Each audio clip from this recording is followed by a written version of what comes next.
Good evening mga Karizar! Super DM, ang inyong Makata ng bayan, nagwala, pinagalitan yung mga buhaya, no? Lahat ng mga buhaya, pinagalitan niya sa pamamagitan ng Makata ng kanyang boses. Okay? Ito po, panoorin nyo po ang ating nag-iisang Makata ng bayan, no? House, nagwawala sa Congress. Okay? Panoorin nyo po. Bukid version, okay? House of Congress, Bukid version. Ngayon, iisa-isahin na natin, papangalanan na natin ang mga teroristang vlogger na naninira kay Duterte. At ipapaliwanag natin dito kung paano nila sinisiraan at kung ano-ano ang mga pinagsasabi nila na kasinungalingan. Pero bago ang lahat mga ka-over, magandang araw muna sa inyo. Ako nga pala si Commander DM Dimasilaw. Pinamunuan ko ang DDS Fighters Team para labanan ang mga politiko at mga vlogger na sinungaling. Naawa na ako kay Tatay Digong sa mga pinagsasabi nila. Tay, nandito ako. Ipaglalaban kita. At dahil mga DDS fighters tayo, ilabas ninyo ang inyong panyo na kulay berde at itali sa inyong mga leeg. Hindi ito ibig sabihin na magbibigti tayo. Ito ay sumisimbolo sa ating katapangan at pagiging handa na ipagtanggol ang tunay na may malasakit sa bayan laban sa mga kasinungalingan. Bilang hukbo na binuo ko dito sa social media, lalaban tayo. Hindi natin sila aatrasan. Kahit magsama-sama pa silang lahat, hindi sila magtatagumpay sa kanilang paninira. Kaya itali nyo na ang pulang berde sa inyong mga lieg bilang tanda na handa nating protektahan ang agila hanggang sa huling hininga.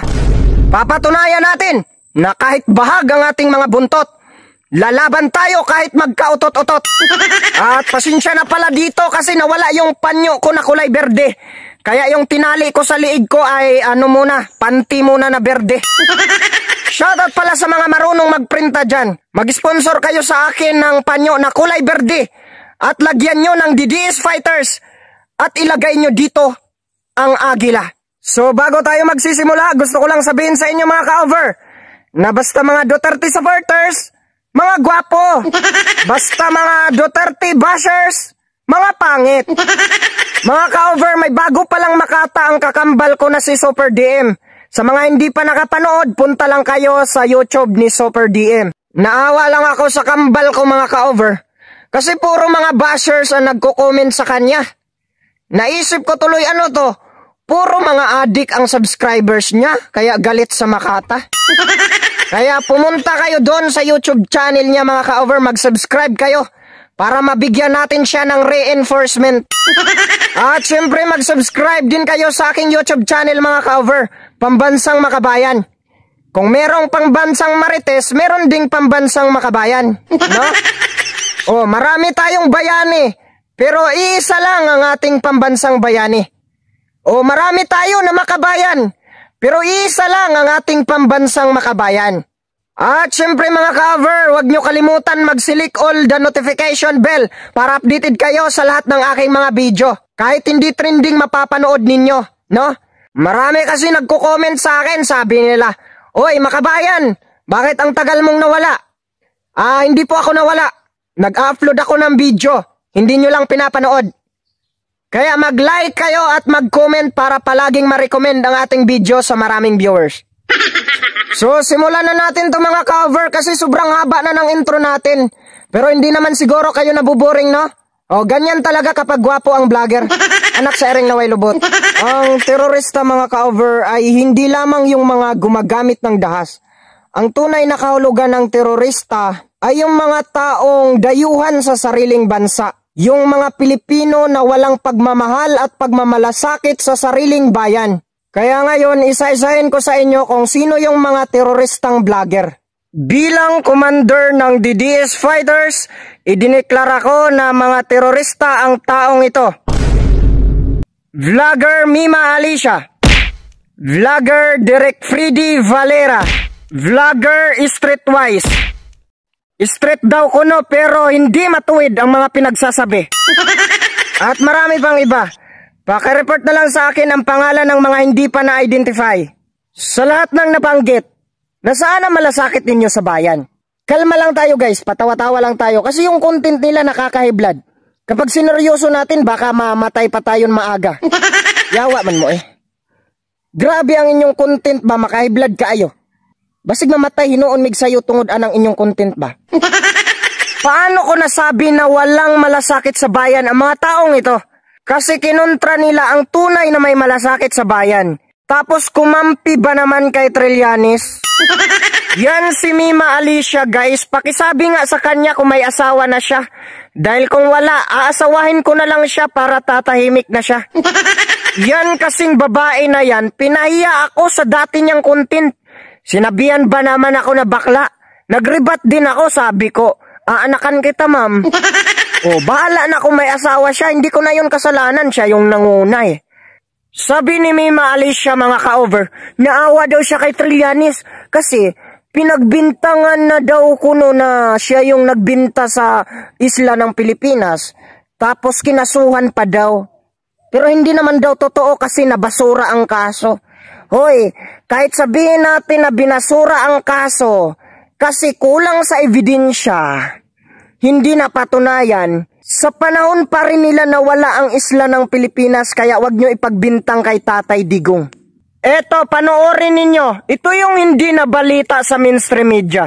So, makita kita, suntukin kita. China, I know President Xi Jinping. Una nakita namin, sinabi ko na kaagad na about our resources dyan sa West Philippine Sea. At sabi ko, alam ko na may dalawang taong maingay. Sabi nga ni Xi Jinping, alam namin, yun yung nagdalawang si Albert pati si Carpio ang nagregalo sa amin yung mga islands mo eh. Nirigalo, namimigay ang mga putang. Because you have the temerity to blame anybody for your, in diplomatic term, fupa. Tapos ako ang bintangan ninyo na it happened way back in year 2014. Pagdating ko, nandiyan na yung barko ng China. Ang atin ang wala. Buti sana kung nandiyan yung barko ng China, tapos pagdating ko, mayroon tayong barko. Yun, ibang istorya yun. Ano talaga ang problema? Putang ina, wala kayong bayag. Yan ang totoo. Nasa gobyernong ito, kung presidente ka, kung hindi ka marunong pumatay, hindi ka marunong mamatay, hindi walang pag-asa ang saan ka magtago. Every time there's a conflict, you mean to say, we will hide? Kayo nag-stand up doon, ang aking armed forces, ng inyong armed forces rin, were ready to die for their country. Kayo yung mga walang bayag sa opisina, puro papel ang hinahawakan.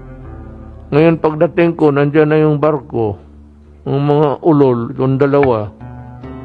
Ako na ang pagbibintangan kasi I am not asserting enough.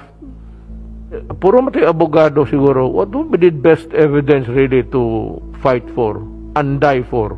If you have a piece of paper and say, I'm going to die, I'm going to fight for my life, for my property, and for my happiness, ipag-away ko to. Bakit hindi nyo ginawa kayong mga putang ina ninyo? O nakita nyo? Nung panahon ng mga dilawan, hindi nila ipinaglaban ang West Philippine Sea na sila ang nag-stand off doon. Pag upo ni Tatay Digong, wala na ang barko ng Pilipinas. Yung nandun na lang barko ng China. So nahirapan na siya tapos siya pa ang gusto na ipaun doon. Pero sa panahon ng mga dilawan, inalis nila ang barko ng Pilipinas, yung natira, barko ng China. Tapos ngayon ang sisisihin si Duterte, kayo yung mga walang bayag. Nung panahon sana noon na nagka-stand off, kaya natin ipaglaban kasi nandun yung barko ng Pilipinas. Kaso wala kayong bayag. Ngayon ipagbintang ninyo sa mga Duterte. Tama na, ayoko na. High blood taaning mga vlogger. Nakaka-high blood yung mga vlogger na mga nagmamagaling tapos puro paninira ang sinasabi.